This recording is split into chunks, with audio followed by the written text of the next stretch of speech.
आपण मुलांना पण देवाचे नाव ठेवतात, राम्या, कृष्णा, दत्तात्रय.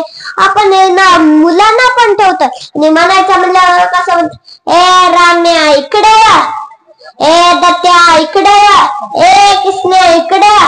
आपण असं बोलतो. एकतरीच नाव ठेवतात तर नीट बोला, एकतरीच नीट बोलायचं नसलं तर नाव ठेवू नका.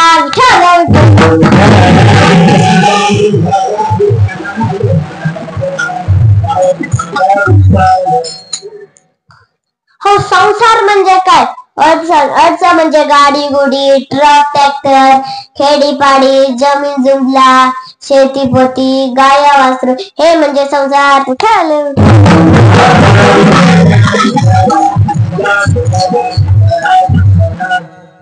सप्ताह ठुलेला संत बाळूमामा यांचा आहे. माझं काम काय? याच्या बसायचं, याला चिमटे करायची, याची खोड करायची. पण मला इथं संत बाळूमामांनी उभा केले.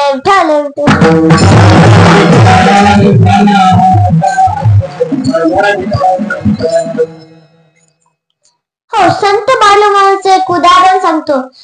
संत बाळूमामा यांच्या आईचं नाव होतं सत्यवा आणि वडिलांचं नाव होतं मायाप्पा. ह्या दोघांच्या पोटी संत बाळूमामाचा जन्म झाला. संत बाळूमामा खोडकर होते.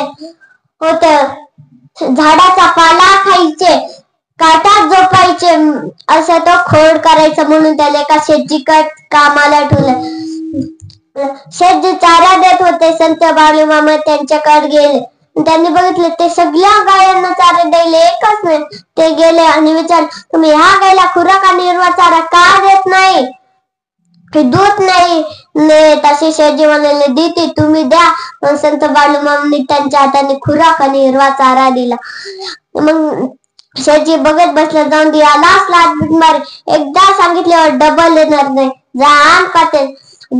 आणि ते खाली बसले, देवाला हात जोडले, डोळे झाकले, म्हणाले, देवा परमेश्वर, हे दोघं माझी परीक्षा घेते, जाऊन दे, आलाच लाटमीत मारे, मला नाव ठेव, प्लीज या गाईला दूध देऊन दे, अशी प्रार्थना केली.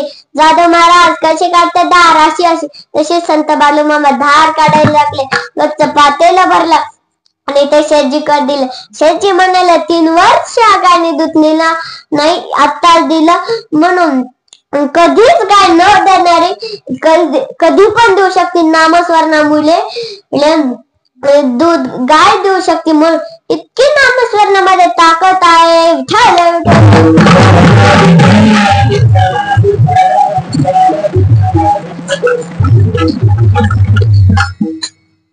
संत बाळूमामाचं अजून एक उदाहरण सांगतो. संत बाळूमामांकडे 1200 मेंढ्या होत्या. त्यांच्या मेंढ्यांना भूक लागली होती. ह्या गावावरून दुसऱ्या गावावर अशी चारीत न्यायचे. एक त्यांना आलं पाटलाचं शेत. ते 1 2 3 4 असे त्याच्यात बाबरेचे झाड होते. त्याच्यातले 50 झाड तोडले आणि त्यांच्या मेंढ्यांना खाऊ घातले आणि ते बसले. ते खात होते मेंढ्या. पण तिथंच येतो पाटील. तो म्हणतो, हे का तुझ्या बापाचं शेत आहे का? कमून माझ्या बाबरीच्या झाडांचं तू नुकसान केलं? मग संत बाळूमामा म्हणाले, किती नुकसान झाले हे तरी सांगा, मी भरपाई देईन. म्हणाले, तू असे मेंढ्या गिरप होत, तू कशाच्या दे? असे रागात ते त्याची ज्वारी होणार होती. त्या रानात गेले. संत बाळूमामा त्यांच्या मागे देतो तसेच ते ज्वारीकडे गेले. ते म्हणाले, किती पोते होणार आहे ज्वारी? ते म्हणाले, 2 पोते होणार आहे बघा. मग तो म्हणाला, कधी भरणार आहे? तो म्हणे, आता लगेच. ते म्हणाले, आता लगेच नका भरू, सकाळी पाटे भरा. कारण सांगतोय तेवढं करा की. तो म्हणाला, बरं सांगतोय तर करतो. मग संत बाळूमामा त्यांच्या घरी गेले. सकाळी पर्यंत त्यांना जागच आले नाही. ते झोपलेले होते आणि त्यांनी पाटे सुरू केलं भरायचं. इकडे 2 पोते झाले. त्यांनी माग बघितलं, डबल. एक सैनिक एक गड्या म्हणाला, हे पण भरू चल. असे 10 पोते झाले. तो म्हणाला, हायशा आता झाले. मागे बघितले तर अजून ते पण भरायला लागले. मग पाटील म्हणाले, जा अजून 11. ते संपले. अजून 5 आण ते संपले. असे 22 पोते ज्वारी झाली पाटलाचे. ते एक घेऊन गेले. एक पोते घेऊन म्हणजे ते संत बाळूमामांकडे गेले. मामा आम्हाला माफ करा. संत बाळू मामा आम्हाला माफ करा. आमच्याकडून चूक झाली. आम्ही तुम्हाला शिवीगाळ दिले. 2 पोते ज्वारी होणार होती ती 22 पोते झाली. तुम्ही एक देव अवतार आहे. प्लीज आम्हाला माफ करा. प्लीज आम्हाला माफ करा. इतकी नामस्मरणामध्ये ताकद असते. हेच अभंगाचं प्रथम चरण.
अहो आज कुणावर विश्वास राहिलेला नाही. वडिलांचा मुलावर नाही, मुलाचा वडिलांवर नाही, बहिणीचा भावावर नाही, भावाचा बहिणीवर नाही, आईचा मुलीवर नाही, मुलीचा आईवर नाही, आईचा मुलावर नाही, मुलाच्या आईवर नाही, मुलीचा वडिलांवर नाही, वडिलांचा मुलीवर नाही. आज कुणावर विश्वास राहिलेला नाही. हो मातीतला राजा होऊन गेला. छत्रपती शिवाजी महाराजांवर दुश्मनांचा देखील विश्वास होता. तुम्हाला सांगतो, बडबड नका करू हा कोणी. नीट ऐका, सांगतो तुम्हाला. छत्रपती शिवाजी महाराज सिंहगडावर होते. औरंगजेबचा मामा साहित्यकांताने बोलवलं. तू साहित्य खान लाल माल आपल्या ताब्यात करून घे. त्यांनी लाखो सैनिक दिले. पितोय, खातोय, पितोय, झोपतोय, घोरतोय, दारू पितोय, बाया नाचतोय. हे जसे शिवाजी महाराजांना कटलं. त्याच्या शिवाजी महाराजांच्या रागाने लाल लाल डोळे झाले. रात्रीच्या 12 वाजता ते विचारच करत बसले. त्यांना युक्ती आली. त्यांनी रात्रीच्या 12 वाजता खोटी वरात काढून तिकडे गेले आणि तलवारींचा खनाट आवाजाने सैनिकांची झोप पडली. म्हणाला, कोण आल्या बाहेर बघितले तर छत्रपती शिवाजी महाराज. त्यांचे डोळे लाल लाल झाले होते. हातामध्ये तलवार. इकडं कपाट, इकडं भिंत. कुठं जाऊन त्याला दिसली खिडकी. त्याने खिडकीत उडी टाकली. बोट अडकली त्या साहित्य खानची. मग छत्रपती शिवाजी महाराजांनी त्याच्यावर वार केला. मग साहित्य खानची बहीण म्हणली, भैया मेरे बेटी को बचा, भैया मेरे बेटी को बचा. साहित्य खान म्हणाला, डर मत, और शिवाजी और नारी को हाथ नहीं लगाते, तुम सिर्फ बात. इतका विश्वास आहे छत्रपती शिवाजी महाराजांवर. म्हणजे दुश्मनाचा देखील विश्वास आहे शिवाजी महाराजांवर. एकच राजा,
आज खूप जण अत्याचार करतात कारण कडक शिक्षा होत नाही म्हणून. छत्रपती शिवाजी महाराजांच्या काळात कशी शिक्षा होती सांगू का? सांगतो. छत्रपती शिवाजी महाराजांचं एक राज्य होतं. त्याच्या घरापाशीच रांजाच्या पाटील लाईटचा त्याने एका चिमुरडीवर अत्याचार केला. ती रडत रडत शिवाजी महाराजांकडे गेली. रांजाच्या पाटीलने माझ्यावर अत्याचार केला. छत्रपती शिवाजी महाराजांनी माग पुढे न बघितलं, लगेच संदेश दिला. रांजाच्या पाटाला पकडून आणलं. तो हसत होता. छत्रपती शिवाजी महाराजांनी प्रश्न विचारला, तू का हसतोस? मग त्यांनी सांगितलं, मी तुमच्याच घरात असला तुम्ही मला काहीच करू शकत नाही. मग छत्रपती शिवाजी महाराज म्हणाले, याला चौरंग करून टाका. चौरंग म्हणजे हात आणि पाय कापून एका मंदिरासमोर ठेवलं. 4-5 दिवस गेले. मग जिजाऊ माल्यात आल्या. म्हणाले, शिवबा तू याला डायरेक्ट फाशी का नाही देऊन दिली? याला जिवंत असं मंदिरासमोर का ठेवलं? छत्रपती शिवाजी महाराजांनी सगळ्यात बाहेर उत्तर दिलं. ते म्हणाले, एक सापडला त्या मंदिरात सगळे जण येणं जाणं करतात, मग त्यांना दिसायला पाहिजे. एका चिमुरडीवर अत्याचार केल्यावर काय होतं म्हणून. मग कोणच अत्याचार करू शकत नाही म्हणून.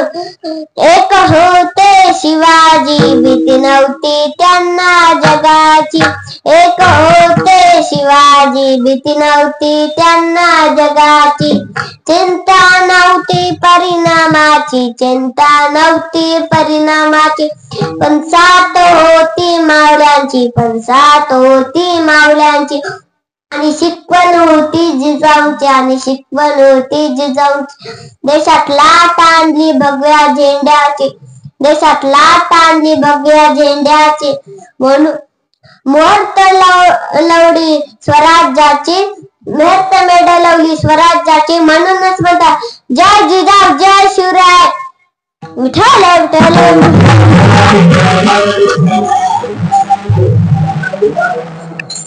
हो, माऊले व्यसन करीत नव्हते. माऊल्यांना व्यसन करू नका. व्यसन आणि फॅशन करून तुम्हाला मिळतं तरी काय? वाईट गोष्टीमध्ये कधीच घसरून देऊ नका तुमचा जर डोळ्याने दिसणाऱ्या प्रत्येक स्त्रीला जर तुम्हाला म्हणता आला ना तर तुम्हीच समजायचं तुम्हीच आहे. ज्ञानोबा राय, तुकोबा राय आणि छत्रपती शिवराय.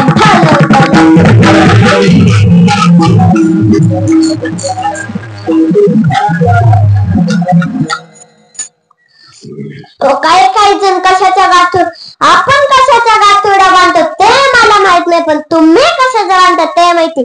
काही पैशाचं, काही सोन्याचं, काही कपड्याचं याचं म्हणता, पण तुम्ही नामस्मरणाचं बांधा. नामस्मरणाचं कोणी बांधलं? भक्त प्रल्हादनी त्याचा जन्म सांगतो. कयाधू आणि हिरण्यकशिपूच्या पोटी झाल्या. कयाधू नामस्मरण करायची, तिला नामस्मरण आवडायचं. तिचा पती म्हणजे हिरण्यकशिपू म्हणाला बायकोला, मी 12 वर्ष चाललोय तपस्याला, मी वापस येणार नाही. मग ते जाताना त्याला एक दगड दिसला. तुम्ही म्हणाले की जाताना किती पण दगड असते, पण त्याला असा एक दगड दिसला त्याच्यावर नारायण शब्द लिहिता. तो घरी आला. मग कयाधू म्हणाली हिरण्यकशिपूला, तुम्ही 12 वर्ष वापस येणार नव्हता तर आता का आला? मग तो म्हणाला, मी जाताना नारायण शब्दाचं एक दगड होत. ते म्हणाले खरंच? तो म्हणाला खरंच. कोणतं नाव होतं? कोणता शब्द होता? नारायण. 108 वेळा दोघांनी नारायण नारायण शब्द म्हणाले. म्हणून त्या दोघांना एक चांगला पुत्र जन्माला, भक्त प्रल्हाद. तो फक्त म्हणायचा नारायण नारायण. आपण पण त्याच्यासारखं नामस्मरण करा. नारायण नारायण नारायण नारायण.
पण हिरण्यकशिपूला नामस्मरण आवडत नसायचं.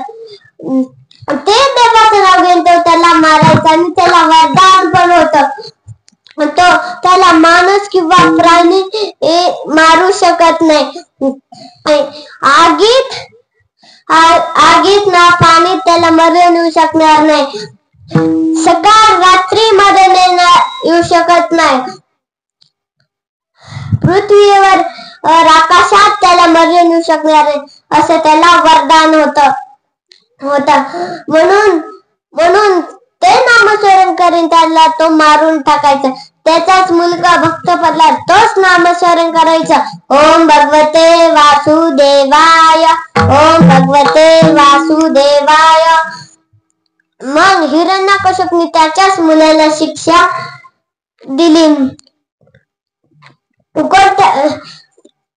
हिरण्यकश्यप एक राक्षस होता, राजा होता, म्हणून त्यांच्या लोकांसाठी खास जेवण होता ना. मग तिथं भक्त प्रल्हाद पण होता, तो तिथं पण नामस्मरण करायचा. हिरण्यकश्यप म्हणाला उकडता त्याला बसवा. मग तो बसला तरी तो कढईत पण म्हणायचो ओम भगवते वासुदेवाय, ओम भगवते वासुदेवाय. ही आज्ञा ऐकून सेवक देखील घाबरले. सहन करणं आवश्यक होतं, पण त्याला वाटायचं नाही आवश्यक. त्याला वाटायचं आता मला कोणच मारू शकत नाही असं त्याला वाटायचं. मग ते तिथेच बघत बसलं कस काय वाचतोय कस काय नाही. मग त्याच्यामध्ये कमळ दिसू लागलं. मग त्याला काढलं. मग हिरण्यकश्यपने त्याच्या सैनिकाला आज्ञा दिली याला डोंगरावरून समुद्रात ढकलून द्या. मग त्याला ढकलून दिलं. मग तो राजवाड्याकडे त्यांना पाहिलं. मग हिरण्यकश्यप म्हणाला तू जिवंत कस काय. मग त्याने सांगितलं मी खाली पडल्यावर अलगोत एका झाडावर पडले, तिथून उतरून मी बैलगाडीत वापस आलो. राजा चिडला. मग त्याने हत्तीच्या पायाखाली घातलं. लगेच विष्णू नेऊन वाचवलं. सापाच्या खोलीत टाकलं. लगेच विष्णू नेऊन वाचवलं. त्याच्या जेवणामध्ये विष टाकलं. लगेच विष्णू नेऊन वाचवलं. मग होलिका आली हिरण्यकश्यप जवळ. ती म्हणाली मला कोणतं वरदान आहे दादा, मला अग्नी मरण येऊ शकणार नाही. मग त्याला अग्नीत नेत आणि मारून टाकते. ते दोघं. मग होलिका आगीत बसली. तिच्या मांडीवर भक्त प्रल्हाद होता. आगीत पडतो म्हणायचो ओम भगवते वासुदेवाय, ओम भगवते वासुदेवाय, ओम भगवते वासुदेवाय. हे त्याचं नामस्मरण चालूच होत. मग विष्णुदेवाने इतकी कडक केली की होलिका जडून पण ती भक्त प्रल्हादला असं गोल कड लावलं. त्याला अग्नी पण काहीच करू शकत नाही. उलट घडलं. जे होलिकाला वरदान होतं ती जळाली. भक्त प्रल्हादला नव्हतं, तो जळाला नाही. असं उलट घडलं. मग तो बाहेर आला भक्त प्रल्हाद. हिरण्यकश्यप म्हणाले तुझ्या मुला माझी बहीण मिले, सांग कुठे आहे तुझा विष्णू. त्याने एका खांबाकडे बोट केलं. त्याच्यात आहे माझा विष्णू. त्या खांबाला आग लावल्याने त्याला बांधलं. लगेच तो खांब एकदम गार झाला. त्या खांबाला लाथ मारली. लगेच तो खांब फुटला. त्याच्यातून विष्णू बाहेर आले. नरसिंहाचा अवतार. हिरण्यकश्यपचं पोट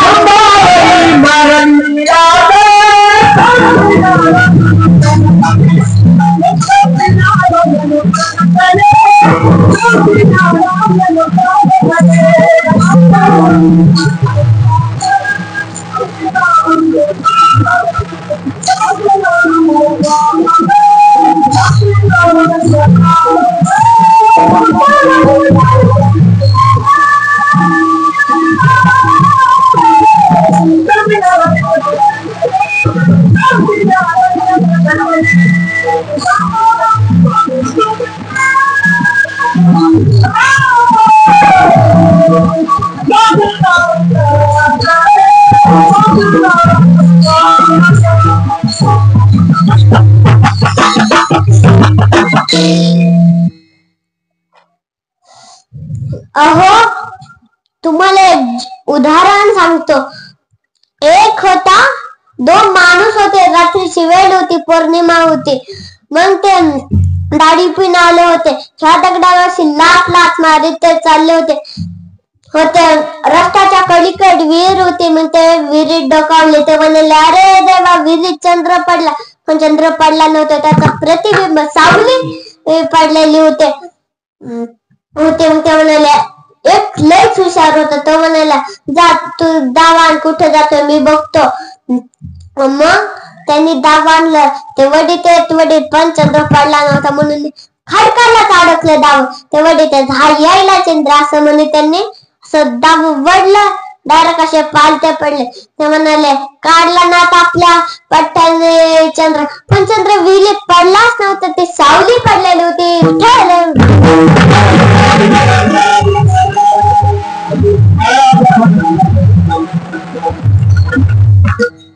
काही काही अजूनच हसले नाही. बरं हसवायचं सांगतो का? बरं सांगतो. तिघजण चालले होते. आई वडील आणि मुलगा होता. मुलाचं नाव होतं जय. ते चालले होते. जय म्हणाला मला चॉकलेट पाहिजे. चॉकलेट म्हणून त्याला 2 चॉकलेट घेऊन दिले. एक खाल्लं, एक थोडीला लगेच ते खाली पडलं. तर उचलून खायला लागले. ते म्हणले नको घेऊ, छी झाल्याची, आपण दुकानातून नवीन घेऊ. मी त्याला नवीन घेऊन. ते घरी जाताना त्याचे पप्पा पाऊस मध्ये आला. मग त्याचे पप्पा घसरून पडले. मग आई उचलायला गेली. मुलगा म्हणाला आई नको उचले, आई नको उचलू, आता पप्पा खाली पडला, आता पप्पा छी झाल्याची, आपण दुकानातून नवीन पप्पा घेऊ, नवीन पप्पा घेऊ.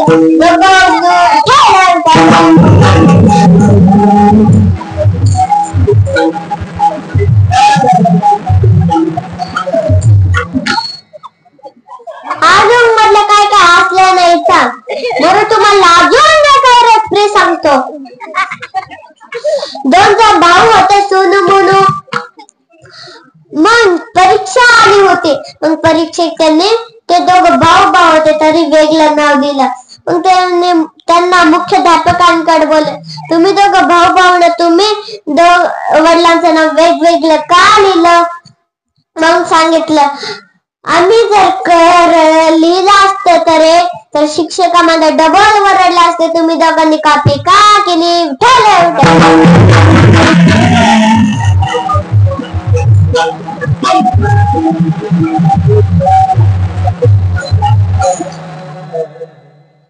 अजून म्हटलं काय काय हसते. बरं हसवायचं सांगतो. म्हणून नावाचा एक मुलगा होता. तो उन्हामध्ये थांबलेला. मग आई ओरडली अरे मनू उन्हात काय करतोस? मनू म्हणाला अगं आई खूप घाम आलाय, तो वाढतोय.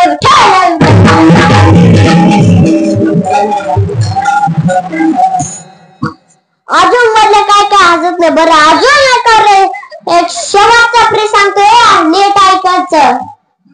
शेवटचं लक्षात ठेवा. राम्या आणि 2 मित्र होते. राम्या विटीने दगड फोडत होता. तू सांग विटीने दगड फोडत असतो ना? आणि तो विटीने दगड फोडतोय. एक वीट फुटली. अशा 10-12 विटा फुटल्या. मग त्याचा मित्र आला. तो म्हणाला अरे राम्या विटीने दगड फोडतोय का? डोक्याचा वापर करा.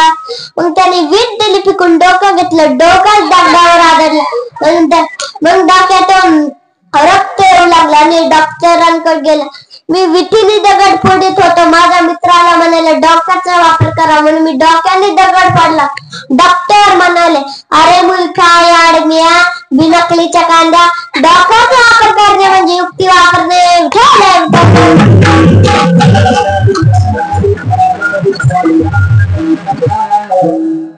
आता तुम्हीच नाही ऐकलं ना, आणि तुम्हीच ऐकलं नाही तर माझं काय जाते सांगा.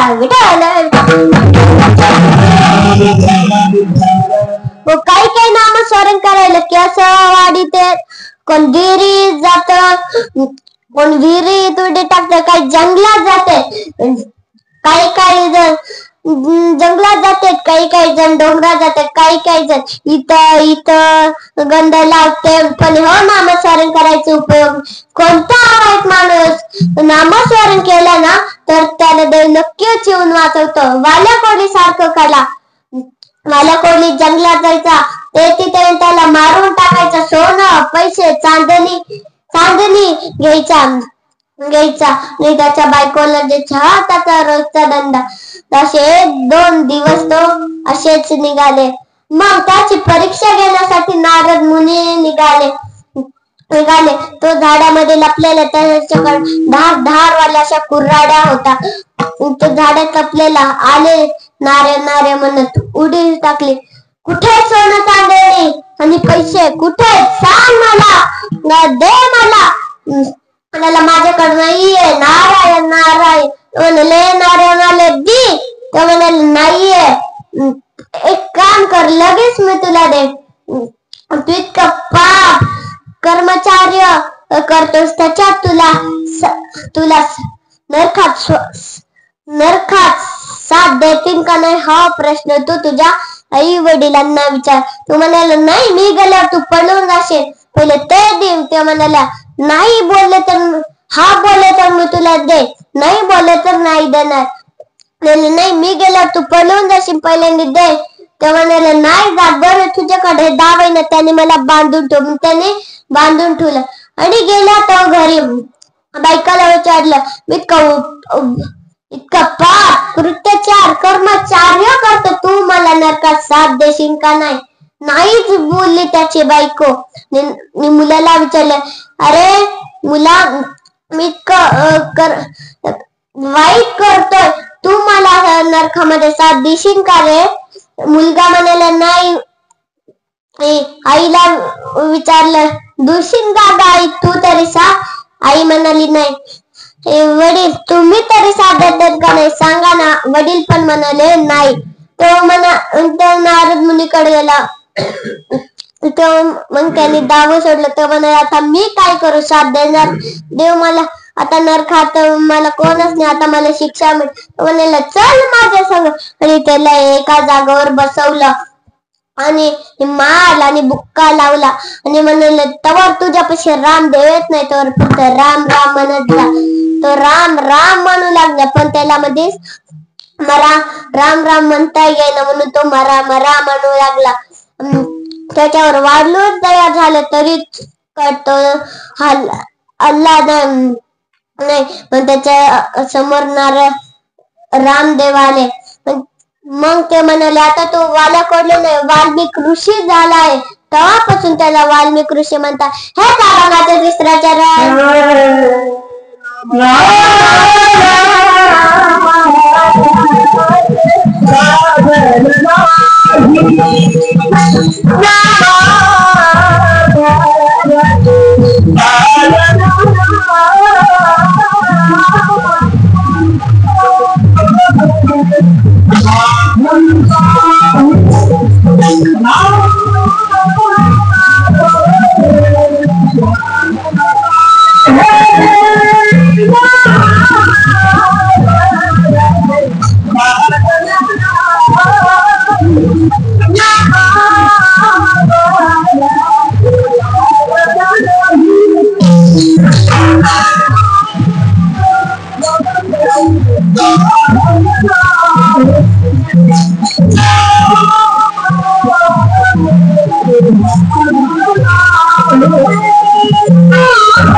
हे घसा कोरडा होईपर्यंत वाजतात, हे हात मोडूस तर वाजतात आणि तुम्ही गुरफुट बसलात.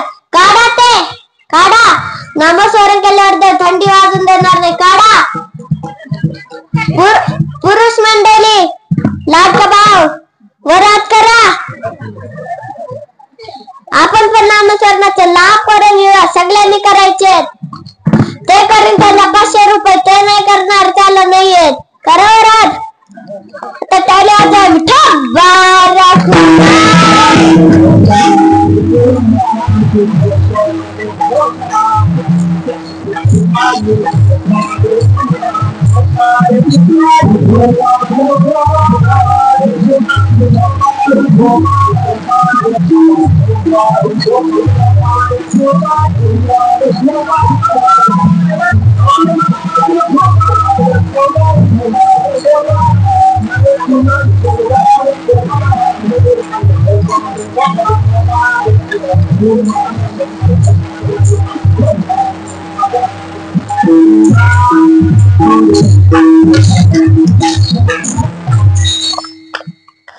आता लाडकी बहीण करा करा वाजवा टाळ्या विठा बारा विठ्ठल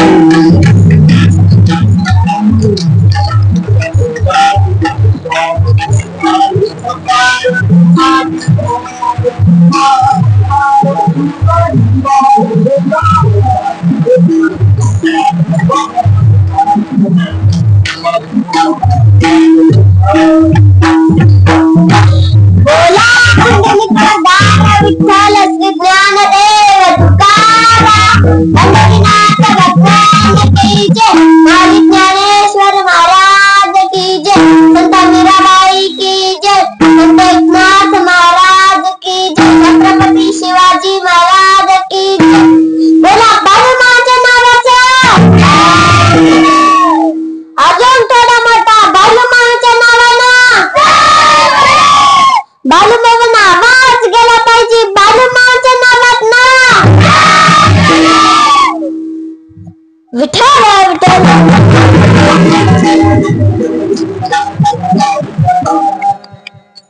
हो काही मी टाळ्याच वाजवला नाही, काही नामस्मरण सकट केलं नाही. त्यात माझं काय जाणार नाही. तुम्हाला एक उदाहरण सांगतो. एक होता माणूस, त्याने एसटीचं नगरचं तिकीट काढला 500 रुपयाने. हळूच उतरला आणि एसटी गेले. एकाच्या हातावर असे टाळे देत आहे, हसत आहे, मी फसील. गावातले म्हणाले कुणाला फसील, तो म्हणाला कंडक्टरला. काय केलं असतं? मग सांगितलं त्याने तिकीट काढलं आणि गेलंच नाही, मी कंडक्टरला पैसे. त्या कंडक्टरचं काय जाणार? कंडक्टरला पैसे मिळाले, याचेच पैसे आले गेले. त्याने हसत तसं तुम्ही नामस्मरण केलं तुम्हालाच पुण्य लागणार. त्यात माझं काय जात आहे? विठ्ठल.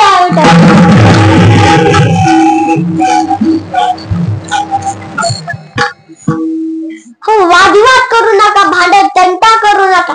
हे बघ, एकाने बॉल मारला, थोडे जरी टच झालं लगेच घरच्यांना भांडणाला बोलत. असं करू नका, वादविवाद करू नका. तंटा तुमचा माझा, याचा त्याचा कुणाचाही असो. कधीतरी कुठेतरी तो थांबायला हवा आणि माणसातल्या माणसातल्या रंगाती रंगायला हवा.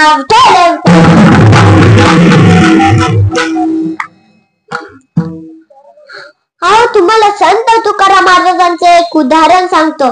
संत तुकाराम महाराजांकडे एक म्हैस होती, ती बांधलेली होती. निरात्रीची वेळ होती, सर्वजण झोपलेले होते. संत तुकाराम महाराज पण झोपलेले होते. त्यांच्या म्हैसचं दावच निघलं. मग ती मंबाजी बुवांच्या रानात गेली, नाच धूस केली. आणि सकाळ झाली, मंबाजी बुवा बाहेर आले. त्यांनी बघितलं संत तुकाराम महाराजांच्या म्हैशीने नासधूस केली, म्हणून काठीने बादाडून काढलं संत तुकाराम महाराजांना. त्याच दिवशी संत तुकाराम महाराजांचे कीर्तन होतं. ते कीर्तनाला उभा राहील असं पुढं बघितलं. त्यांनी पहिल्यांदा बसून ऐकणारे मंबाजी बुवा तेच आज झाले नाही. मग ते म्हणाले थांबा मी येतो. ते म्हणाले टाइम निघून चाललाय, कुठं चाललाय? ते म्हणाले तुम्ही सुरू करा, मी येतो. सुरू केलं. त्यांनी हे गेले मंबाजी बुवांच्या घरी. मंबाजी बुवा पण ते बाहेर आले नाही. आज जाऊन बघितले त्यांचं शरीर दुखत होत. ते म्हणाले तुमचे हात माझी तुमच्या रानात गेली, ते नासधूस केले म्हणून तुम्ही मला काठीने बटाडून काढला, म्हणून तुमच्या हात पाय दुखत असेल ना, त्याची पण देता पण आहे ना माझे कीर्तन. इतका सुविचार आहे संतांमध्ये, म्हणून सुविचार मनामध्ये ठेवा. विठ्ठल.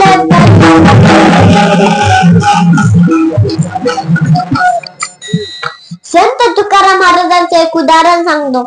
रात्रीची वेळ होती. संत तुकाराम महाराजांनी त्यांच्या घरातले पण झोपलेले होते.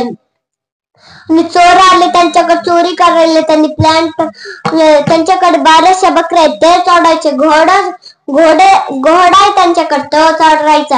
आणि 4-5 बायांच्या अंगांवर सोनं आणि चांदणी ते आपल्याला घ्यायचे असं त्यांनी प्लॅन केला. आणि ते गेले. बघितलं त्यांनी मग ते असे पडते संत तुकाराम महाराज संत बाळूमामांना जाग आली. ते उठले. ते म्हणाले ते आपल्याला चोरी करायला येणार म्हणून त्यांनी काठी घेतली.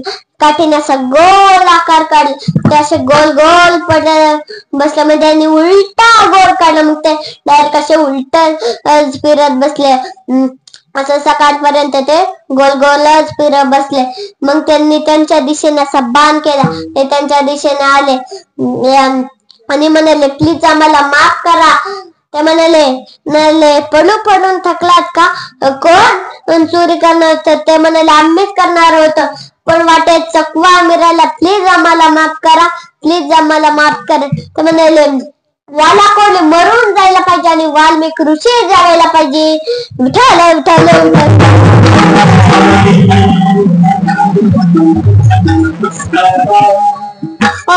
सगळ्यांना चोर पोलीस शब्द ऐकलाय ना?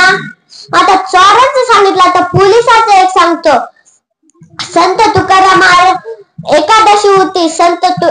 सगळे विठ्ठलाकडे जेवायला आले होते. आणि संत तुकाराम महाराज संत बाळूमामा झाडाखाली बसलेले होते. मग तिथं पोलिसाची गाडी इथे आणि ते संत बाळूमामांकडे जातात. ते म्हणाले बाळूमामा तुम्हाला आता प्रसादाला बंदी आहे. शांतता हवी सरकारला असे ते म्हणून हळूहळू गाडीकडे निघाले. मग संत बाळूमामा म्हणाले विठ्ठला मी तुझ्या दर एकादशीला तुझं तो दर्शन घेतो, प्रसाद खातो, अन्नदान करू का बुद्धी करू तूच सांग रे देवा. देवाने त्याच्या समोर अंधारी केली. त्याचे डोळे असे त्याच्या समोर अंधारले त्याचे डोळे केले.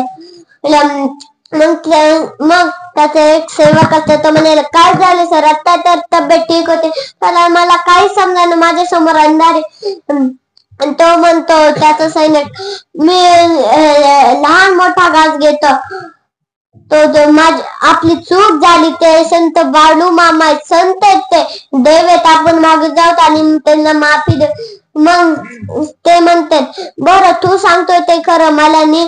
ते गेले पाय पकडला.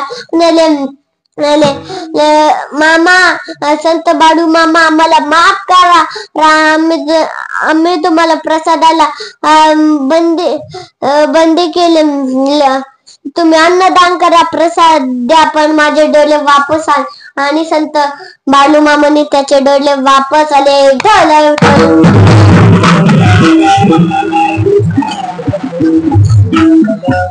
संत बाळूमामाचं अजून एक उदाहरण सांगतो. संत बाळूमामाच्या बाजूला दोन बसले होते. एक चोर होता. ते दोघं बडबड करीत होते. आणि कोणतरी बाई येते आणि म्हणते मामा माझे माळ हरवले. मामा माझे माळ हरवले. ते म्हणाले ते माळ थांब मी तुझी माळ वापस करतो. मग तो चोर उठून जातो आणि ते माळ मडक्यांमध्ये ठेवतो. मग त्याच्यापाशी संत बाळूमामा साप पाठवते. तो पडलं मामांकडे जात. मामा मला माफ करा. साप माग लागला. मीच माळ चोरली. ते म्हणाला कमून चोरले ते म्हणाले कसं आणू साप मागे. मग त्यांनी हळद घेतली आणि टाकली.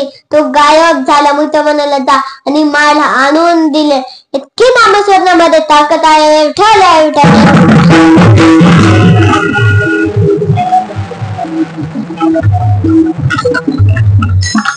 दारू पिऊ नका. दारू पिल्याने तुमचे काय हाल होते सांगू का? सांगतो. एक माणूस होता. दारू एक बॉटल पिऊन आला होता दारूची. झुलत घरी येत होता. पावसाळ्याचे दिवस होते. पावसामध्ये भिजल्याने त्याला गार वाटलं. घरी आल्यावर कपडे बदलले. खुर्चीवर बसला आणि त्याने त्याचं भाषण सुरू केलं. गाय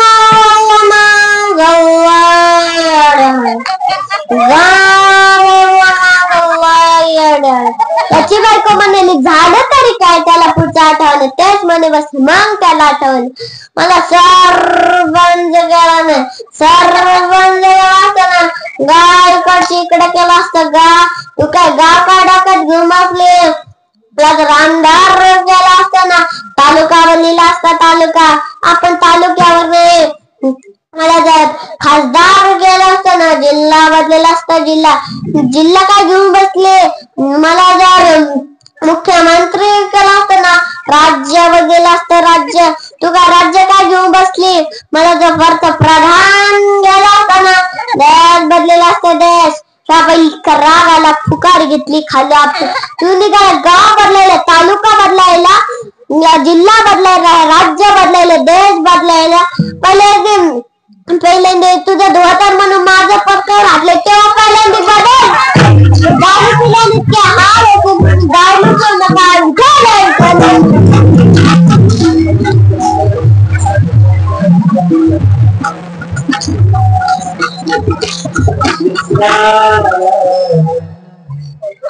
तुम्हाला अजून एक सांगतो. इतकी फुल पडलेली होती. एक बाई म्हणाले प्लीज मला येऊन द्या, प्लीज मला येऊन द्या. ते म्हणाले जागा नाही. ते तसेच बसले.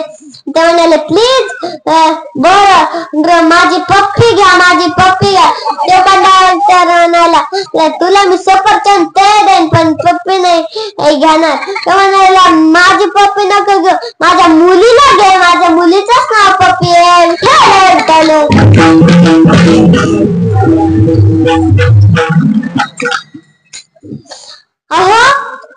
तुम्हाला एक उदाहरण सांगतो.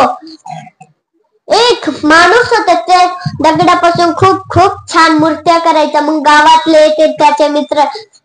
मग तो म्हणतो कस काय इथं चक्कर आली. ते म्हणाले तू माहितीच एक मंदिर चालू, मंदिरामध्ये एक छान मूर्ती पाहिजे, भेटतच नाही. ते म्हणाले कोणती मूर्ती पाहिजे. मग तो म्हणाला गणपतीचे. मग तो खुश पण होता कारण त्याला पैसे मिळणार. मग तो सकाळी लवकर उठला आणि जंगलात गेला आणि त्याने एक छान दगड सापडून आणला. त्याला खिले ठोकणार. तेवढा तो म्हणतो थांब थांब नको माझ्यावर खिले चालू, माझे तुकडे होते मला किती दुःख वाटत. तो म्हणाला बरं पण तुझ्यावर हातोडा चालावंच लागेल. तो म्हणाले किती दगड पडले त्याच्यातला घेऊ. मग त्याने एक घेतला आणि त्याच्यापासून 3 दिवसात गणपतीची मूर्ती तयार केली. ते आले घ्यायला. ते म्हणाले झाली का नाही. ते म्हणाले झाली, खूप छान झाली. ते म्हणाले दाखवा तरी. त्याने घरातून आणली. मग ते म्हणाला भारी आहे. मग त्यांचं लक्ष गेलं तर बोलणाऱ्या दगडाकर. ते म्हणाले ह्यो दगड उंबऱ्याला घेऊन. मग ते दगड घेऊन गेले. ते उंबऱ्याला ठेवला आणि गणपतीचे. मग त्याच्यावर पाय देऊन ते जाऊ लागले. गणेशवाला तो दगड होता, तो त्याच्यावर उंबराला म्हणून ठेवलेला, त्याच्यावर पाय द्यायचे. मग तो उदास दिसला. गणेशवाला दगड म्हणाल किती दिवस झाले मी तुला बघतोय, तू इतका उदास का दिसतोय. मग त्याने सांगितलं हे बघ रोज तुला लाडू चक्की ते देतात, तू ते खातोस आणि मी खातो दूध म्हणून रे. मग ते म्हणाला हा का. म्हणून त्याने युक्ती केली. मग तिथे एक साधू आले. मग ते म्हणाले तुम्ही एक पाप करता, तुम्ही त्या मंदिरात जातात, तुम्ही दगडावर पाय देऊन जात, आधी त्याचं दर्शन घ्या मग पाय देऊन जा. असं चालू लागले. मग ते म्हणाले धन्यवाद मित्रा, विठ्ठल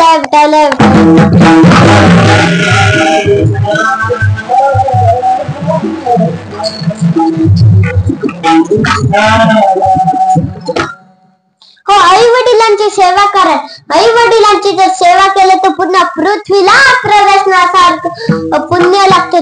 काय म्हणणार छोटसा पिटुकला काय सांगते बरं उदाहरण सांगू का. श्री गणेशाचे आई कोण ते सांगा, त्याला 500 रुपये बक्षीस. दादा महाराज माझ्याजवळ काय नाही, तुम्हाला द्यावं लागणार. कोण आई तू सांग, तू सांग तू काला जॅकेट घातलंय तू कोण? बरं वडील कोण? तू सांग, तू सांग. वडील कोण? वडिलांचं नाव. बरं तू सांग, तुझ्या मागचं सांग. हा हा आणि आईचं नाव काय? तू सांग. हा आणि भाऊचं नाव?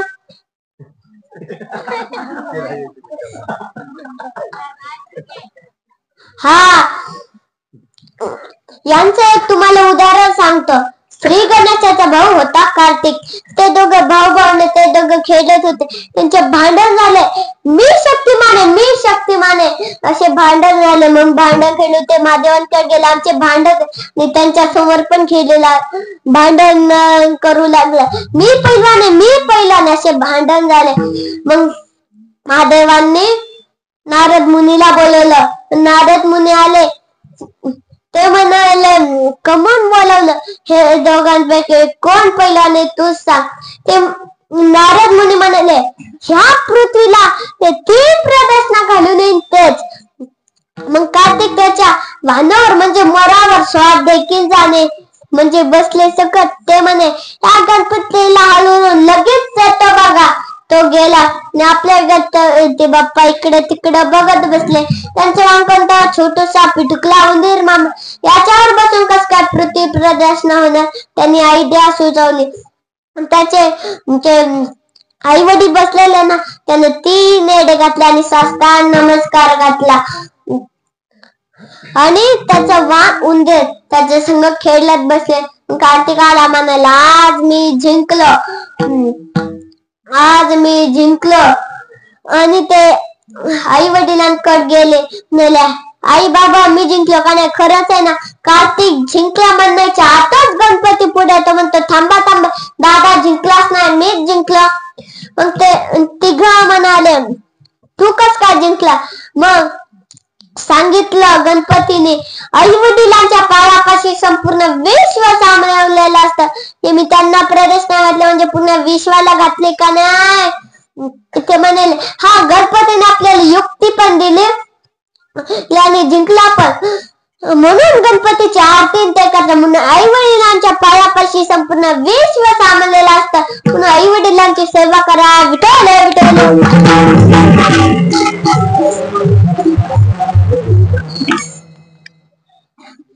अहो तुम्हाला एक गीत सांगतो. हो भ्रष्टाचार करू नका, पैशाचा नाद करू नका. पैशाचा नाद तो करतो तोच भ्रष्टाचारी असतो. तुम्हाला एक गीत सांगतो. भ्रष्ट नोकरांनो लाज मनाला, टेबला खालून हात घालता कशाला. सुट्टीचा पगार मिळतो तुम्हाला, आजारी नसला तरी राजा तुम्हाला त्याचाही पगार मिळतो तुम्हाला. गाडी घर राहिला तुम्हाला तरी तुम्ही ठरवलं लेट सहीला. भ्रष्ट नोकरांना लाज मनाला, टेबला खालून हात घालता कशाला. विठ्ठल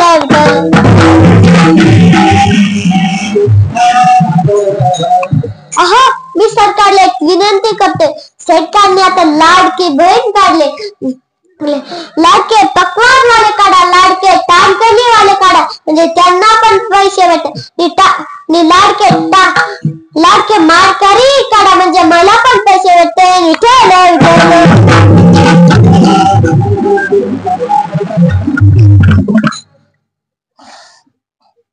हो आता एक आठवलं ते सांगतो. मेट होता एका दुकानासमोर खूप गर्दी होती. नाव होतं दालू. मी एकाला विचारली तर इतकी गर्दी काय? ते म्हणे आज नवीन वर्षाची सुरुवात आहे. हे दारू पिऊन साजरी करतात. म्हणजे हे लोक दारू पिऊन नवीन वर्षाची सुरुवात करतात. आणि दांडाची वाडी ही कीर्तन करून नवीन वर्षाची सुरुवात तयार करा. सगळ्यांनी स्वतः वाजा. आणि नवीन वर्षाच्या सुरुवातीला सगळ्यांना हार्दिक शुभेच्छा. ज्ञानेश्वर माऊली, ज्ञानराज माऊली.